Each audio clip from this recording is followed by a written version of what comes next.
Hello बच्चों, welcome to our YouTube channel. तो हमने लास्ट वीडियो में प्रैक्टिस सेट 38 का सेकंड क्वेश्चन किया था।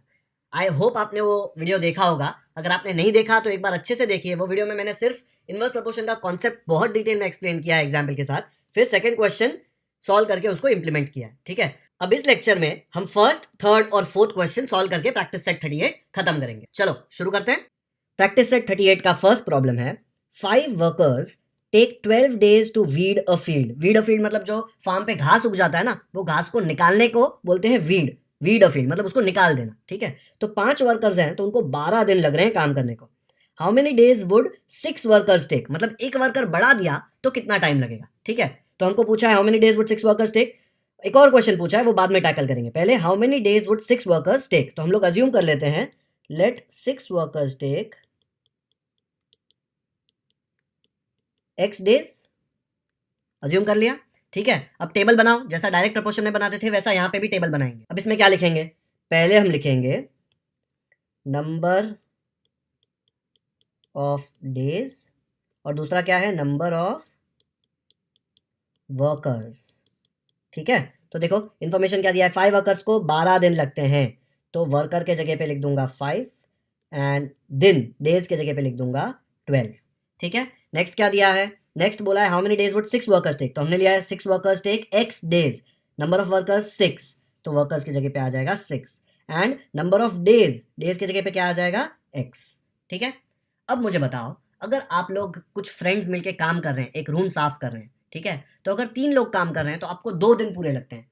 अगर 5 लोग मिलेंगे, अब लोग 5 फ्रेंड्स आ जाएंगे तो काम जल्दी होगा ना। ठीक है, तो अगर नंबर ऑफ वर्कर्स बढ़ेंगे तो काम जल्दी खत्म होगा, मतलब नंबर ऑफ डेज कम लगेंगे।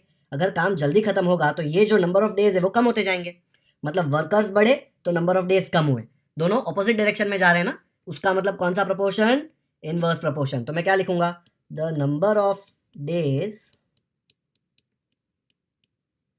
And workers are in inverse proportion.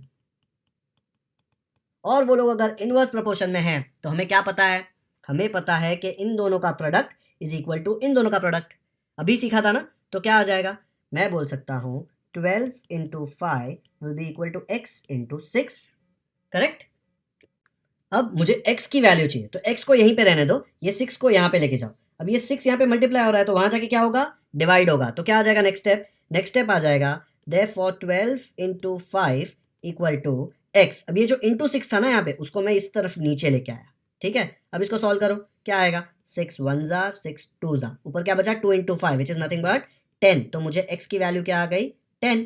अब तो x की वैल्यू आ गई तो एक आंसर मिल गया। एक आंसर क्या आया, 6 वर्कर्स विल टेक 10 डेज, तो एक आंसर हमको मिल गया। अब उसने एक और क्वेश्चन पूछा, क्या पूछा है, हाउ मेनी वुड 15 टेक, मतलब क्या है, फर्स्ट क्वेश्चन पूछा था how many days would 6 workers take, तो हमने निकाला 6 वर्कर्स विल टेक 10 डेज।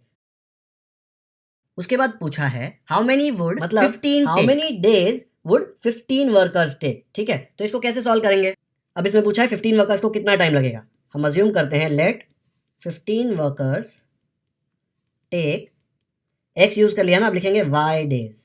ठीक है, तो यही टेबल में मैं आगे बढ़ा दूं सपोज, तो नंबर ऑफ डेज अगर वाई हो जाते हैं, कितने वर्कर्स हैं 15 वर्कर्स, ये वाला टेबल देखो ऐसे ही भरा है ना, 15 वर्कर्स को वाई डेज लगते हैं, तो देखो नंबर ऑफ डेज के जगह पे वाई आ गया एंड नंबर ऑफ वर्कर्स के जगह पे 15 आ गया, 15 वर्कर्स थे ना। ठीक है, तो अब ये तो सेम क्वेश्चन में इनवर्स प्रपोर्शन है, तो मुझे क्या पता है, मैं लिख सकता हूं देयरफॉर, अभी देखो इसके साथ इसको लिखो, क्यों, क्योंकि अगर इसके साथ इसको लिख दिया तो x भी अननोन है y भी अननोन है।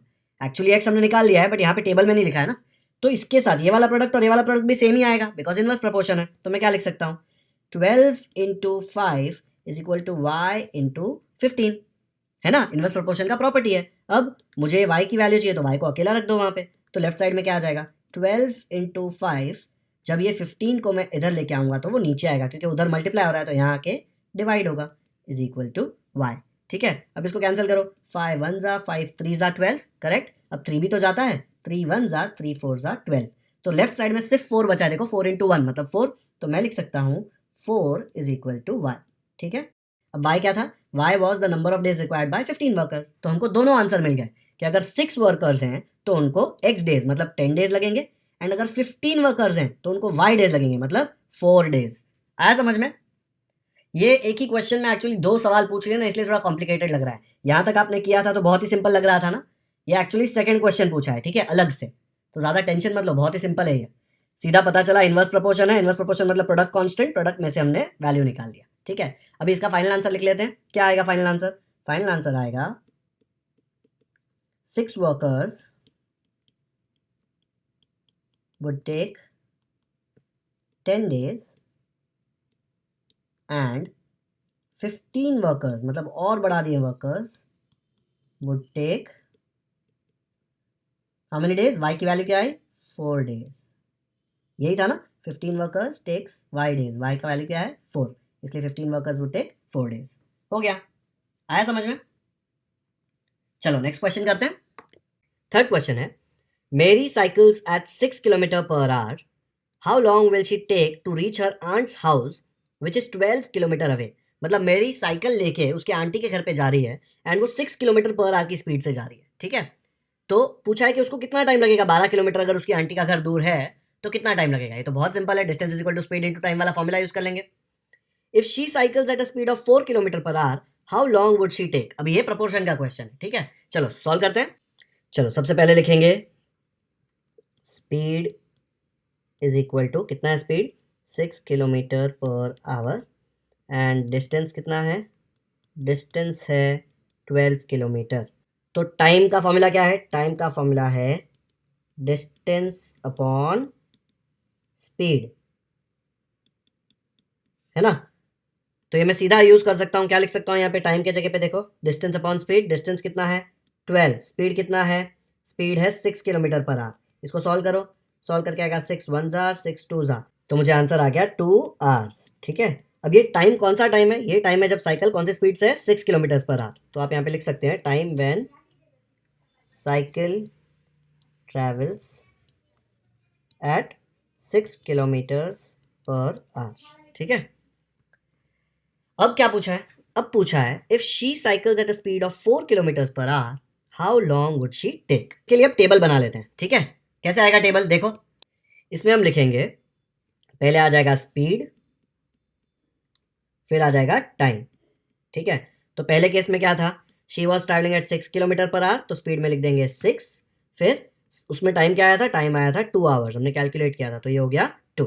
अब नेक्स्ट केस में पूछा है if she cycles at a speed of 4 kilometre per hour, मतलब स्पीड दिया हुआ है 4, how long would she take. तो हम वो हाउ लॉन्ग को ले लेते हैं x, ठीक है। तो इसके पहले लिख देंगे let it take x hours to reach with speed of 4 kilometres per hour. अब मुझे बताओ, जब स्पीड 6 से 4 होगा, ठीक है, वो पहले 6 की स्पीड पे जा रही थी तो उसको 2 घंटे लग रहे थे। जब वो 4 की स्पीड से जाएगी तो उसको कितने घंटे लगेंगे? ज़्यादा लगेंगे, कम लगेंगे? उसको ज़्यादा लगेंगे ना, क्योंकि वो स्लो जा रही है। आप स्कूल जाते हो तब आपकी स्कूल बस या स्कूल ऑटो स्पीड से जाएगी तो आप जल्दी पहुंचेंगे, ठीक है। फिर अगर स्पीड कम हो गई तो आपको ज़्यादा टाइम लगेगा ना। मतलब स्पीड कम हुई, ये कम हुआ तो टाइम ज़्यादा लग रहा है। मतलब एक क्वांटिटी कम हुई तो दूसरी बढ़ रही है, उल्टा बिहेव कर रहा है ना। मतलब ये कौन से प्रपोर्शन में है? ये है इनवर्स प्रपोर्शन में। तो मैं लिख सकता हूँ therefore the speed of the cycle and the time it takes to reach the aunt's house are in inverse proportion। और अगर इनवर्स प्रोपोर्शन में है तो हमको क्या पता है? इनवर्स प्रोपोर्शन में प्रोडक्ट कांस्टेंट होता है। तो मैं बोल सकता हूँ therefore 6 into 2 is equal to 4 into x. अब मुझे एक्स की वैल्यू निकालनी है, करेक्ट। तो ये जो 4 है उसको यहाँ नीचे ले जाओ, तो क्या आ जाएगा? therefore 6 into 2 upon 4 is equal to x. क्या आ जाएगा यहाँ पे? 2 2 ज़ा 2 1 ज़ा, फिर 2 1 ज़ा 2 3 ज़ा, क्या बचा लेफ्ट साइड में? 3 इंटू 1। देखो एक्स की वैल्यू क्या आ गई? एक्स की वैल्यू आ गई 3, करेक्ट। तो अब ये 3 वैल्यू आ गई, मतलब उसको अगर 4 किलोमीटर पर आवर से जाना है तो उसको 3 आवर्स लगेंगे। ये हो गया हमारा सेकेंड आंसर। तो फाइनल आंसर कैसे लिखेंगे? फाइनल आंसर लिखेंगे मेरी विल टेक, पहला आंसर था 2 आवर्स, राइट। क्या स्पीड पे? 6 किलोमीटर पर आवर। तो आएगा Mary will take 2 hours to reach at speed of 6 kilometres per hour and बाद में कितने आवर्स लग रहे थे उसको 3, तो आ जाएगा and 3 hours at the speed of, क्या स्पीड पे था ये था 4 के स्पीड पे, 4 किलोमीटर्स पर आवर। हो गया, आया समझ में? देखो ये क्वेश्चन में ना स्टार्ट में एक अलग टाइप का क्वेश्चन पूछा था, डिस्टेंस दिया था और टाइम नहीं दिया था, तो हमने स्पीड और डिस्टेंस का जो फॉर्मूला आता है time is equal to distance upon speed, वो यूज करके टाइम निकाल लिया, फिर वो टाइम ये टेबल में यूज करके सेकंड क्वेश्चन का आंसर निकाल लिया। आपको चाहिए तो आप स्क्रीनशॉट ले सकते हो या पॉज करके देख लो एक बार। चलो नेक्स्ट क्वेश्चन करते हैं। फोर्थ क्वेश्चन है, the stock of grain in a government warehouse last 30 days for 4000 people. मतलब अगर 4000 लोग हैं तो जो उनका गोडाउन है उसमें इतना ग्रेन्स है कि वो 30 दिन तक या 30 डेज तक उनको खिला सकते हैं। How many days will it last for 6000 people. तो ये 4000 लोगों के लिए डेटा दिया है, फिर पूछा है 6000 पीपल के लिए कितना दिन चलेगा। ठीक है, सिंपल क्वेश्चन है, सॉल्व करते हैं। तो पूछा है हाउ मेनी डेज, तो हम लिखेंगे let the stock of grain last for x ले लेते हैं, एक्स डेज फॉर 6000 पीपल। ठीक है, अब टेबल में इंफॉर्मेशन डाल दो, क्या आएगा इसमें, हम लिखेंगे नंबर ऑफ डेज, इसमें लिखते हैं number of people. First case में देखो नंबर ऑफ डेज दिया है 30, नंबर ऑफ पीपल दिया है 4000, तो आ जाएगा 30 और यहाँ आ जाएगा 4000। नेक्स्ट केस में क्या दिया है, how many days will it last for 6000 people, तो हमने लिया एक्स डेज 6000 पीपल, तो लिख दो एक्स डेज 6000 पीपल। अब मुझे बताओ, पहले जो स्टॉक था वो तो फिक्स है, स्टॉक तो नहीं बढ़ रहा, तो पहले जो स्टॉक था वो 4000 लोगों के लिए था, तो 30 दिन तक वो लोग खाना खा सकते हैं। अगर लोग बढ़ जाएंगे, लोग बढ़ेंगे तो खाना ज़्यादा खाएंगे ना, तो पहले 30 डेज तक खाना चल रहा था, अब ज़्यादा चलेगा कि कम चलेगा? ऑब्वियसली कम चलेगा। तो अगर कम चल रहा है मतलब क्या हो रहा है, नंबर ऑफ पीपल बढ़ रहे हैं तो नंबर ऑफ डेज कम हो रहे हैं।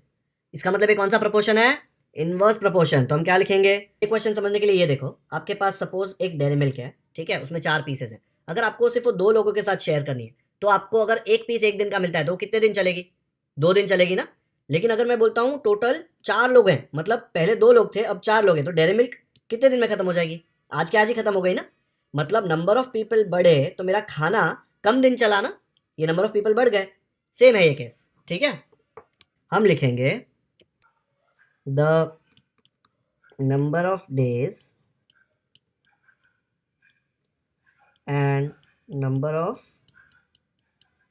People are in inverse proportion.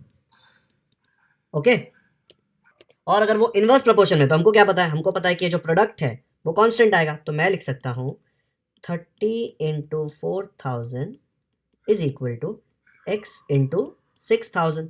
अब मुझे x की वैल्यू निकालनी है, तो ये 6000 को यहाँ पे नीचे भेज दो, तो क्या आ जाएगा, therefore 30 into 4000 upon 6000 is equal to x. तो काफ़ी सिंपल है, देखो 6000 का ये वाला 0 4000 के साथ कट होगा, ये वाला 0 उसके 0 के साथ, ये वाला 0 ऊपर वाले के साथ। अब 6 और 30 एक ही टेबल में जाते हैं, तो मैं बोल सकता हूँ 6 1s are 6 5s are। अब ऊपर क्या बचा, 5 into 4 which is nothing but 20, तो मैं बोल सकता हूँ therefore 20 is equal to x. ठीक है, अभी x का वैल्यू 20 आ गया, वही तो चाहिए था, तो हम क्या बोल सकते हैं, the stock of grain will last for 20 days for 6000 people. तो लिख दो फाइनल आंसर, क्या आएगा, the stock of grain will last for 20 days for 6000 people। हो गया, आया समझ में? बहुत ही सिंपल क्वेश्चन था, सिर्फ कैलकुलेशन थोड़ा बड़ा लग रहा था लेकिन था नहीं बड़ा। अब पॉज करके देख सकते हो या स्क्रीनशॉट ले सकते हो। ओके, तो बच्चों यहाँ पे हमारा direct proportion and inverse proportion का प्रैक्टिस सेट 38 खत्म होता है। इसमें हमने क्वेश्चन 1, 3 और 4 सॉल्व किया। ठीक है, क्वेश्चन नंबर 2 हमने इसके पहले वाले वीडियो में सॉल्व किया था, तो आपने अगर वो नहीं देखा है तो जरूर से देख लेना। और आपको अगर ये वीडियो पसंद आया हो तो इसे लाइक और शेयर जरूर करें। आपको कोई भी डाउट हो तो आप हमें कमेंट सेक्शन में पूछ सकते हैं। अगर आपको ये वीडियो समझ आ गया है तो आप हमें कमेंट सेक्शन में बता सकते हैं कि आपको ये प्रैक्टिस सेट समझ में आ गया है। बच्चों, अगर आपने हमारे चैनल को अब तक सब्सक्राइब नहीं किया है तो सब्सक्राइब करना ना भूलें। इस चैनल के बारे में आपके दोस्तों को भी बताएं ताकि वो भी कॉन्सेप्ट्स अच्छे से समझ सके। Thank you for watching this video.